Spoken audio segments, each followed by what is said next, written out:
As promised, let's now take you to the National Freedom Party's Elective Conference, which is taking place in the province of Kwazulu-Natal. And we expected the conference, of course, to start today. And Jayed Paulse is monitoring that for us. Jayed, thank you so much for your time. According to the press release that we saw earlier, the conference was due to start at 12:30. Did it? Well, a very good afternoon to you, Bongiwe, and to the viewers. And to answer your question, no, it has not yet. There's several delegates that are still outside. You would know that it was supposed to start this morning. In fact, then it was, we were told as the media we will be starting at 12:30 promptly. It is now 3 minutes past 5 and there's still delegates waiting to go outside. But to talk to us about what exactly is happening, I'm going to bring into the conversation Ivan Barnes. Ivan, talk to us exactly what is happening. We see many delegates still trying to get into the Olive Convention Centre. Good afternoon to you and your listeners and your watchers. The challenge that we experience as NFP is that, one, late arrival of delegates. They're supposed to have come here early hours of the morning and they came late. Some of them came after 8. The other challenges we're expecting is that there are little discrepancies on our voters' roll. So our credentials are still questionable.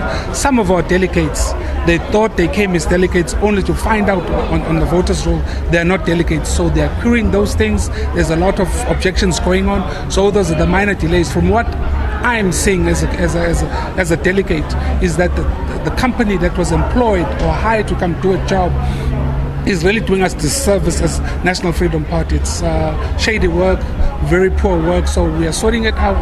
That's what's causing the delay. But however, the conference has proceeded inside with issues of reports and various other issues that are taking place inside. I want to talk about those issues. I mean, if you look at the NFP, there's been some serious leadership squabbles. You, in fact, have also been issued a suspension letter by the SG, Kananimkleche. Where do you stand? Because you're also nominee for the president of the NFP. I must agree with you. We do have leadership squabbles, and that's why we are here. We are sorting it out.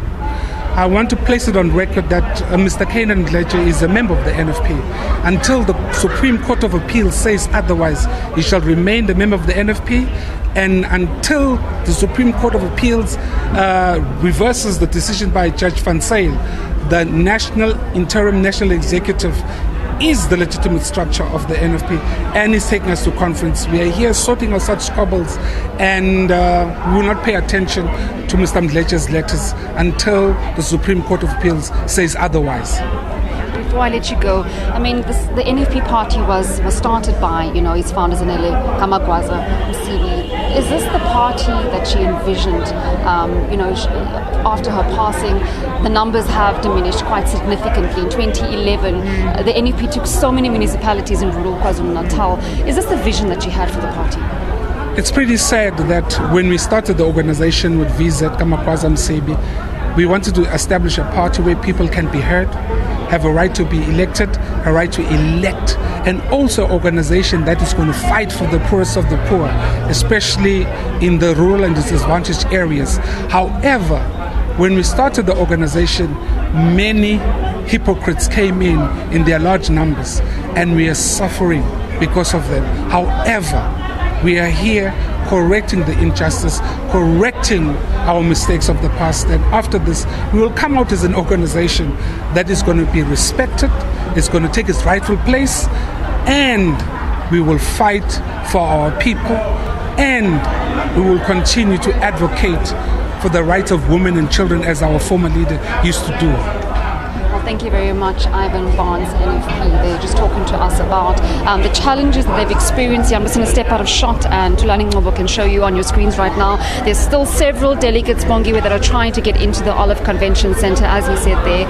It has started, however. Not yet sure if these delegates are going to be able to join proceedings, but we'll leave it there. We'll keep you abreast to the voting and what is going to emerge and who will emerge as the president of the NFP. It's back to you in the studio. Interesting development. developments there, Jayed. We'll continue then to check in with you to see if things indeed get underway. That's our SABC reporter, Jayed Paulse there. But is the party, the NFP that is, at risk of not contesting the elections, or will it be able to avert this particular crisis?